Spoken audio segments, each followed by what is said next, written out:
Então, galera, aqui nós vamos ver a entrevista do Ferreira de Mello, aspirante Ferreira de Mello.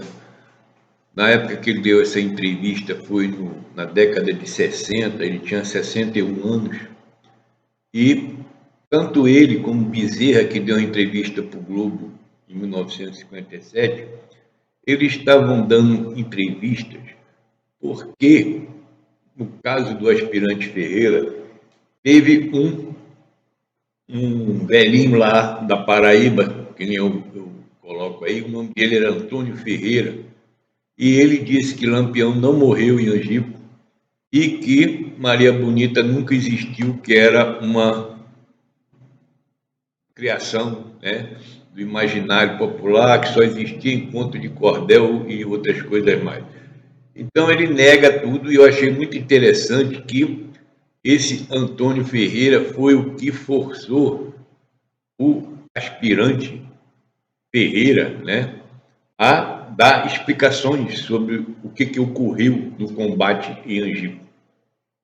Porque já existia dúvidas, já existia um contraditório bem antes do que eu, que era o Antônio Ferreira, que lamentavelmente eu não conheci, e o aspirante, ele nega tudo que diz o Antônio, dizendo que ele é um psicopata, que ele não sabe de nada, que aquela mesma história que todo mundo fala sobre qualquer pessoa que nega que aconteceu aqueles absurdos em Angico, né? Aquelas palhaçadas que nem eu vou comentar aí na entrevista do Ferreira de Mello, eu vou comentar, fazer uns comentários sobre o que ele diz, né?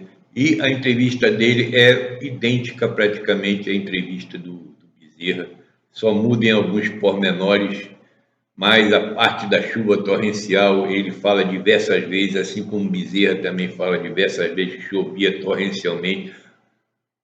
O Ferreira de Mello diz que foi um aguaceiro forte.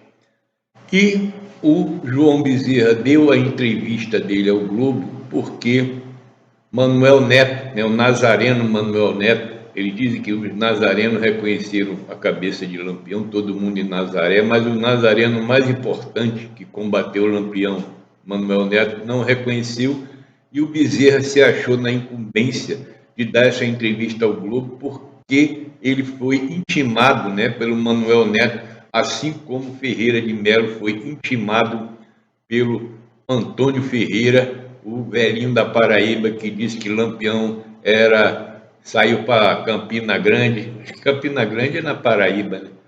E que estava lá vendendo gado e vivendo uma vida de nababo. Então, e que Maria Bonita nunca existiu.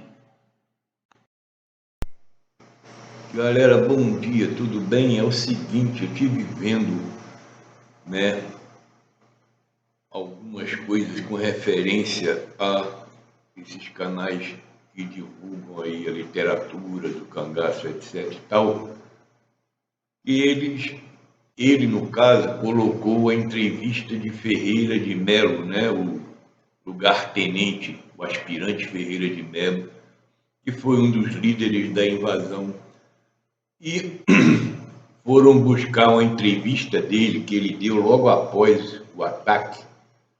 Entrevista essa que está no blog do Mendes e Mendes, né, que eu também utilizo muito esse blog, e deixou de colocar, né, a entrevista que ele deu quase 20 anos depois, Ferreira de Mello deu, 20 anos depois, que está no Lampião Aceso, no blog Lampião Aceso. Eu vou ler para vocês porque é muito interessante esse blog aqui. Olha só, galera, que eu vou ler para vocês.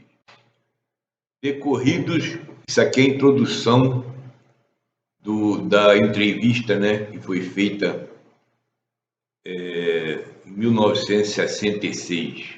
Decorridos quase 30 anos do desaparecimento do mais perverso bandido que o Brasil conheceu, vemo-lo transformado em motivo inspirador da nossa música popular, romances, filmes, painéis, enquanto seus familiares vêm travando uma longa batalha, levar ao cemitério a cabeça dele e de Maria Bonita, que se acham insepultas no Museu Estácio de Lima, na Bahia.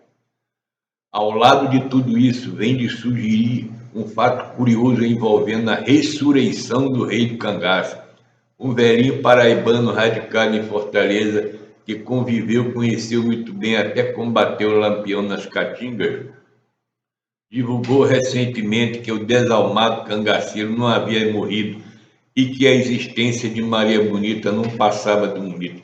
Quem é esse cabra?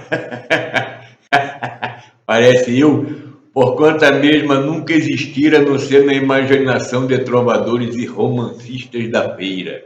É isso aí, a Maria Bonita, galera, nunca existiu como pessoa física, nunca.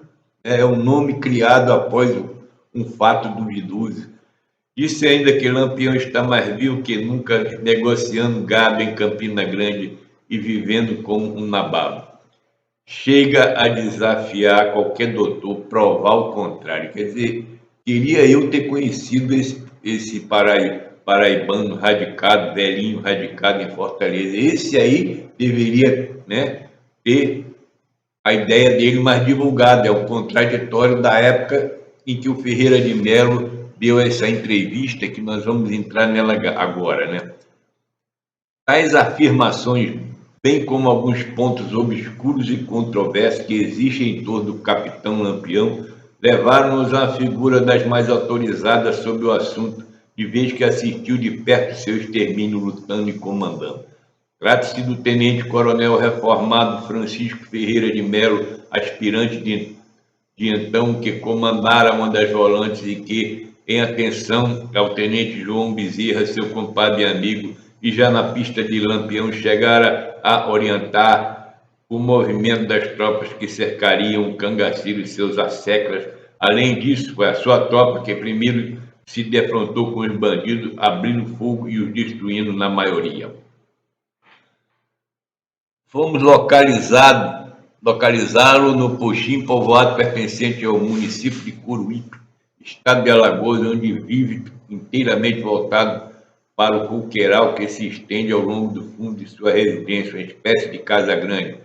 Durante aproximadamente 13 anos, em pleno vigor da sua mocidade, perseguiu o Lampião, tornando-se um dos militares de grande confiança, o que é confirmado pelo fato de ter escolhido para comandar uma das volantes, as quais eram subordinadas ao comando-geral sob a responsabilidade do então coronel Lucena, um homem de fibra, bastante energético e vocacionado para a missão. Homem de 61 anos, em cuja voz e traços fisionômicos percebe-se as pinceladas da velhice, o coronel Ferreira não se faz de rogado. Começa dizendo que retroceder esse período da nossa história é nos deparar com a série de atrocidades, lutas, fome, miséria, toda espécie de sofrimento. Fala com entusiasmo, gesticula e procura ser o mais fiel possível. Para muita gente que se mantinha, isso é o Ferreira de Mello falando, para muita gente que se mantinha distante dos acontecimentos, Lampião agia exclusivamente ao lado dos seus cabras, constituindo todos apenas um grupo. É por engano dos que assim pensam. Do mesmo modo que a polícia tinha suas volantes agindo em pontos diferentes, Lampião comandava também vários grupos que se dispersavam pelas caatingas nordestinas, cometendo as piores misérias. Eu mesmo, prossegue o coronel, cheguei a travar alguns combates com vários desses malfeitores, sem nunca ter me defrontado com um grupo em que se encontrava o perverso bandido. Com ele, travei apenas um combate, o primeiro único, que foi Angico, e que culminou com sua morte. O certo é que todos eram de uma perversidade extrema, e por onde quer que passasse, deixava o rastro de sua periculosidade. Só mesmo com disposição, sangue frio e muito espírito de luta que se poderia enfrentar e dar final àqueles infelizes malfeitores. Homem selecionado. Os nossos homens eram todos selecionados, escolhidos a dedo, e aquele que demonstrava sinal de fraqueza não poderia figurar ao nosso lado. Muitos deles, bravos e destemidos, ainda estão por aí relembrando os dias negros que vivemos para vermos terminado um verdadeiro período de calamidade que colocava em pânico. Aqui ele está falando sempre que o cangaço era uma chaga do Nordeste. Ele fala dos bravos, né? Vamos ver se ele vai mencionar alguém por nome, né? Que nós queremos saber quem eram esses escolhidos a dedo, né?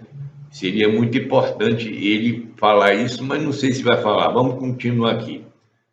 Incrível que pareça, eu mesmo certa vez cheguei a comer pedrinhas, cuidadosamente captadas, tamanha era a fome que em mim se apoderava. Em 1938, o aspirante Ferreira de Melo tinha um comando da sua tropa sediada em Pedra de Delmiro e do tenente Bezerra em Piranhas e a do cabo Aniceto em Mata Grande, enquanto o comando geral situava-se em Santana de Ipanema. No dia 27 de julho de 1938, uma quarta-feira, as tropas do aspirante Ferreira e do tenente Bezerra encontravam-se em Pedra de Delmiro juntos, ocasião em que os comandados traçavam planos para uma batida que julgavam de importância vital para o extermínio e captura do adversário. Galera, aqui é muito importante essa informação que ele está dando aqui, que a tropa estavam todas em Pedra de Delmiro. Então aquela fotografia que foi tirada, que dizem que foi depois da batalha, em que o João Bezerra e o aspirante Ferreira estão na frente da tropa deles, de 50 cabras, é anterior à suposta invasão de Angico e não depois, porque você vê que o Bezerra está lá sem ferimento.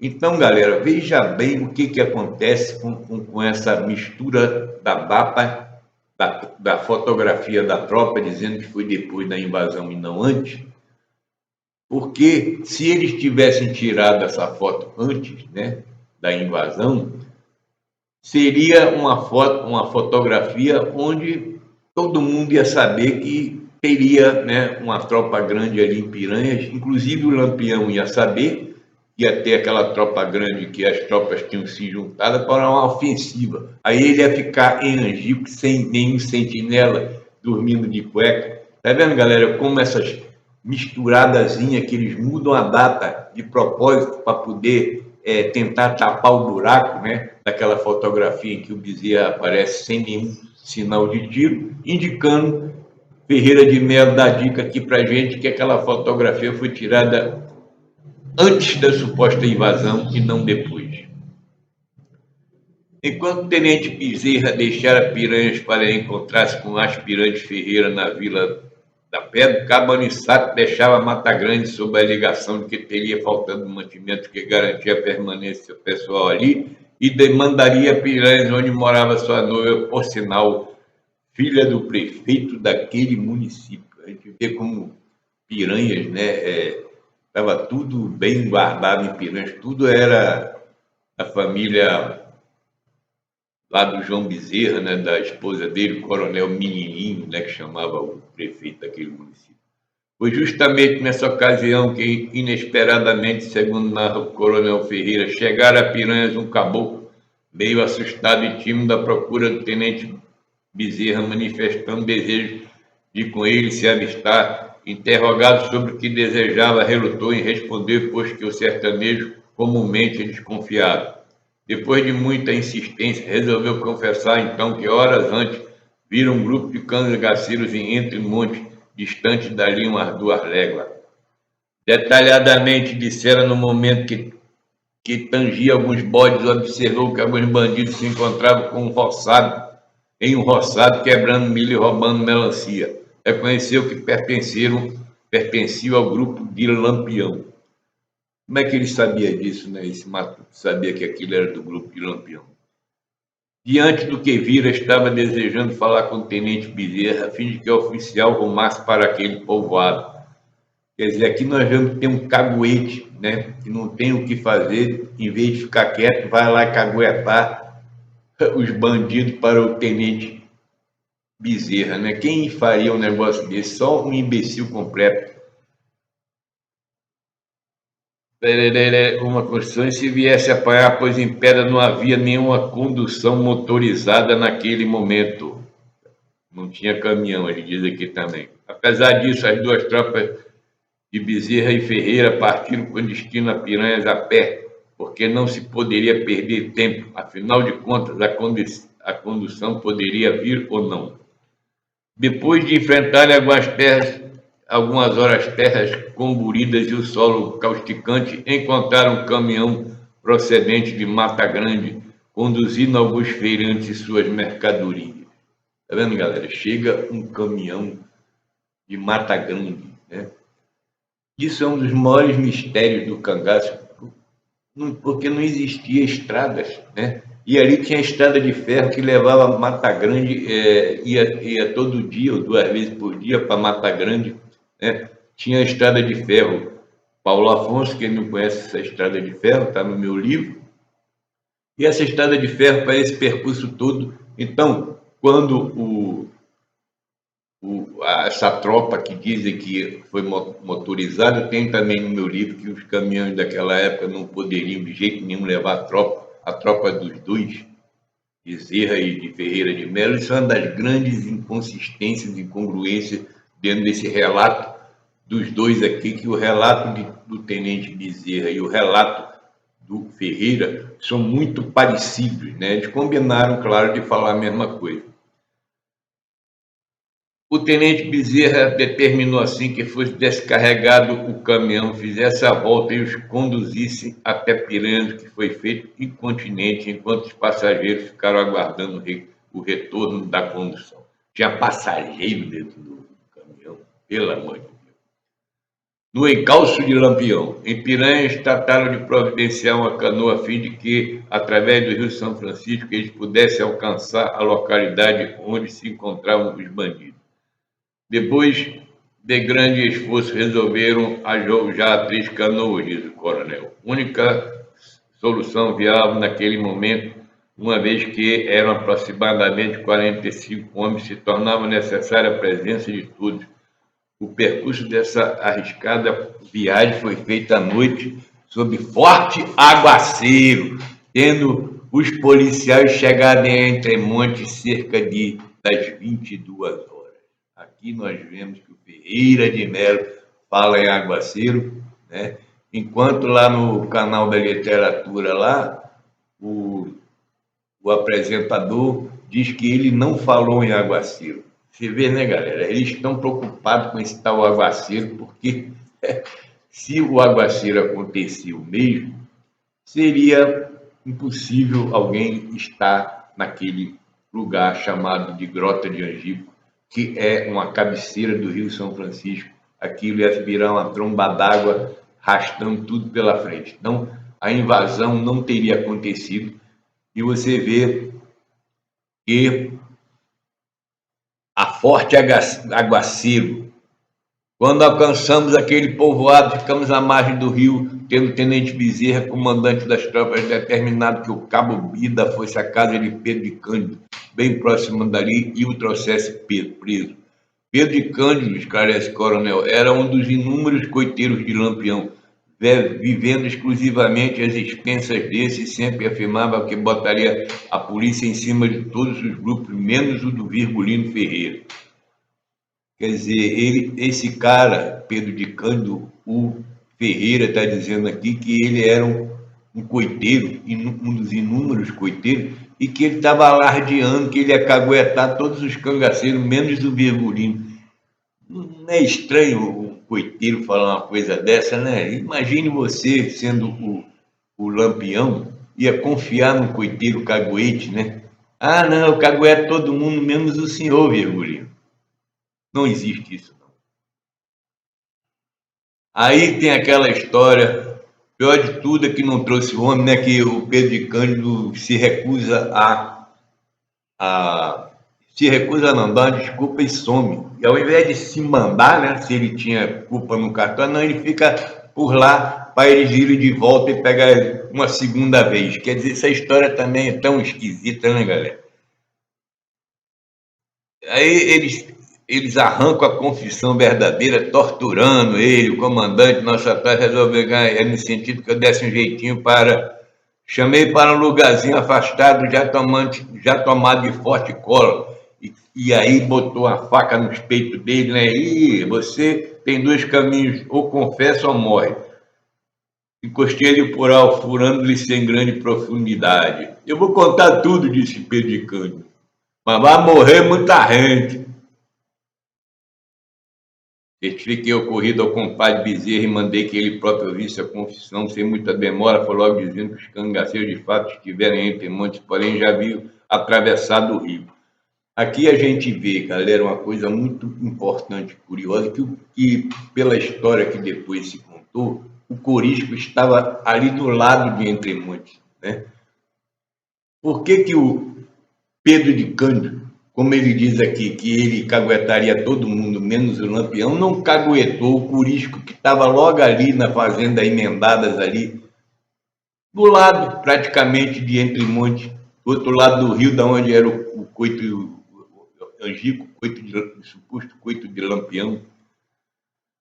Aí ele diz aqui, a chuva não cessava, e cada vez maior a nossa esperança de vermos terminado aquela jornada. Você vê que estava chovendo mesmo torrencialmente ali, e o aspirante Ferreira de Melo, ele confirma a história toda de João Bezerra, e João Bezerra coloca no livro dele, Assim Morreu Lampião, e que todos os pesquisadores do cangaço, sem exceção, os do YouTube, não tem um que não diz que todo mundo, a testemunha, todas elas disseram que não choveu e tal, e que as testemunhas que estavam lá.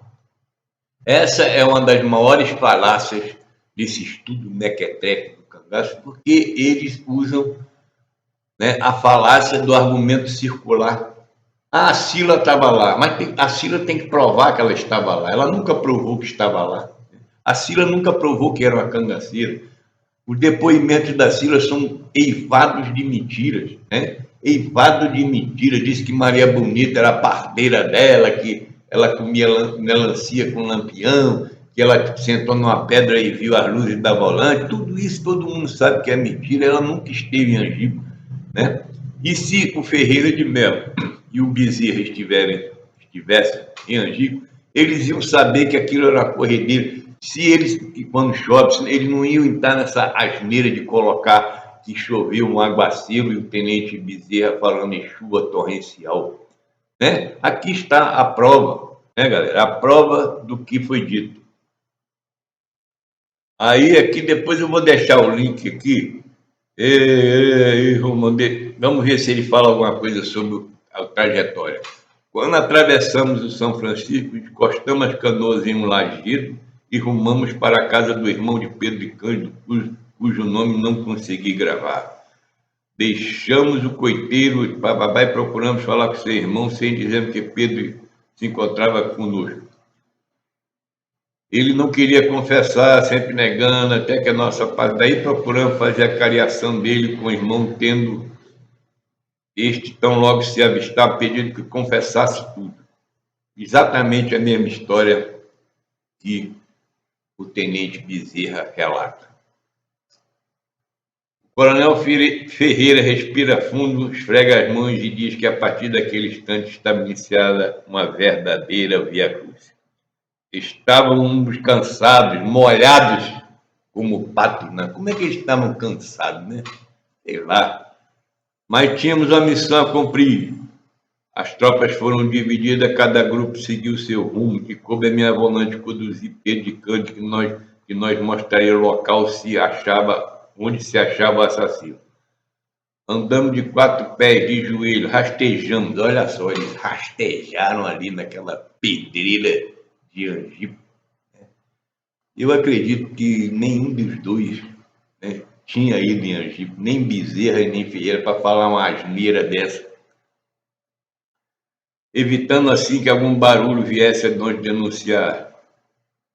Ficou convencido que o tenente Bezerra daria o primeiro tiro, que seria seguido. Aí ouvimos chocalho de animais, fortes gargalhadas, e naquele momento, entre o clareado do dia e a penumbra da noite, o soldado Abdon viu-se tão perto de um cangaceiro, conhecido por Quinta-feira, Quer dizer, aqui eles falam em quinta-feira e não o amoroso, e como na escuridão ele ia saber quem era o quinta-feira. Essa é uma história também muito interessante, hein? Ninguém conhecia lá o Lampião, a não ser o Sandy, né? Nem o Bezerra, nem o Ferreira, nem ninguém conhecia o Lampião. O Pedro de Cândido, que era o único que era conhecido, não foi requisitado ou mandado, né, identificar o cadáver. Não é estranho isso? Muito estranho. Estava iniciado o tiroteio. Quinta-feira, quer ser a menor demora, deu-lhe um tiro. Quer dizer, quinta-feira é amoroso. Aqui já existe outra inconsistência. Tá vendo, galera? É uma coisa O tiroteio durou 20 minutos aproximadamente, uma fumaceira terrível, onde se misturava a neblina da manhã com a fumaça vomitada pelas armas, enquanto espirrava cangaceiro por todos os lados. Quando já havíamos derrubado seus bandidos, já a tropa do Tenente Bezerra se aproximava, dando prosseguimento ao tiroteio, derrubando os que iam aparecendo. Como se eles fugiram, né? Cessado o fogo, fomos dar balanço das vítimas do nossos companheiros soldado Adrião fora baleado mortalmente. Lampião recebera apenas uma bala, atingindo o lado esquerdo da região umbilical. Ainda agonizava quando um dos nossos soldados aproximou-se dele e, apontando fio fuzil em direção à sua cabeça, ia puxando o gatilho, no que foi avistado por um outro soldado, Sebastião Vieira Sandy, conhecido por Santo, meu compadre e um dos mais corajosos milicianos que conheci. Mesmo assim, a bala que se destinaria diretamente à sua testa ainda o atingiu, embora de raspão. Isso não é o que mostra. Aqui já é outra coisa, a bala atingiu ele de raspão. Nada bate nesse ponto, porque na perícia feita na cabeça do Lages Filho, mostra o estrago da bala que entrou, né, pelo lado da cabeça dele, e que fez um estrago danado, esfacelou o crânio dele. Ao seu lado, Maria Bonita, com o fato todo de fora, pronunciava palavras incompreensíveis, arrancadas com esforço de moribundo. Do Espírito, lugar-tenente de Lampião ainda correu, tendo sido baleado a uns 10 ou 15 braças do local, acompanhado de seu afilhado, o bandido Vila Nova. Ele conhece todo mundo dentro do bando de Lampião, o tal de Vila Nova, né? Atingido por balas mortais, insistia com Vila Nova para que esse o acabasse de matar e que, como lembrança, ficasse como seu mosquetão. Quer dizer, ainda teve um dramalhão ali. Antes de morrer, o Luiz Pedro fala para o Vila Nova levar o mosquetão dele. Isso é tudo debaixo do tiroteio. Não resistiu e afilhado ficou com o mosquetão e o chapéu como lembrança. Quer dizer, como é que o Vila Nova, o bandido Vila Nova, leva uma lembrança do massacre, né? Eles deixam ele levar a lembrança. É cada coisa que a gente ouve desses cabas da peste. Além dos 2 animais que eles conduziam, encontramos 2 máquinas de costura, animais que eles conduziam. Quer dizer, que tinha cavalo lá, né? Tanto o aspirante Ferreira e o Bezerra fala que os cavalos eram dos coiteiros que pernoitaram lá. Vai saber, né, galera? Tanta coisa que esses cabras falam que não bate, que é inacreditável. Anéis, Tarelé, Arsenal. Como se sabe, as vítimas da chacina de Angico, excluindo Saudade Adrião, fizeram um total de 11. Lampião, Luiz Pedro, Quinta-feira, Mergulhão, Elétrico, Caixa de Fósforo, Cajarana, Diferente, Maria Bonita e Enedinha, além de outro cujo nome não conseguimos reter. Cessada a batalha, jaziam alguns cangaceiros, enquanto outros ainda agonizavam.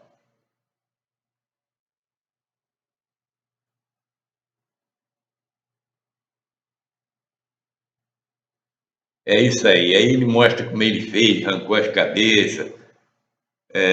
Maria era mesmo bonita e o Rio do Cangaço não morreu dormindo. Dizíamos ao meio dessa série de reportagens que se existiam muitos pontos obscuros e controversos sobre Lampião, sua gente, suas façanhas. Prende-se ao coiteiro mor Pedro de Cândido, o homem que conduziu o tenente Bezerra e seus comandados até ao esconderijo em que se achava o perverso cangaceiro. Numa série de entrevistas, o cangaceiro Volta Seca, atualmente Antônio Santos, é funcionário de Ceará, entre outras coisas, que após a degola dos cangaceiros, as tropas da polícia alagoana deram cabo de Pedro de Cândido. Nada mais inverídico e falso, refuta o coronel.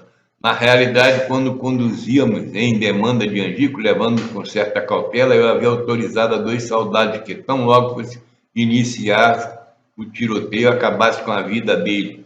Entretanto, apesar de não selar nenhum bom coração, resolvi pensar de modo diferente, atendendo aos seus clamorosos apelos, sobretudo com referência à família que ia ficar desamparada. Assim sendo, através dos gestos, eu transmiti ao soldado que nada fizesse, deixando-o ir embora. E assim foi feito. Não posso esclarecer como ele escapuliu e foi bater em casa, mas uma coisa posso afirmar. Um mês depois da chacina, Pedro de Cândido ainda tirava espinhos do corpo, um tonto inchado em consequência da carreira que dera, enfrentando os mandacarus chique-chique, todos os tipos de planta brava. Pedro de Cândido era dali, né? Ele que sabia onde é que era o coito, ele que sabia todos os caminhos, tal coisa, e na hora de fugir ele vai por cima de não sei o que, não sei, né, galera? Será que ele não sabia um caminho para sair fora? Já é outra coisa também que... Aí ele diz aqui o que diz o Volta Seca, né?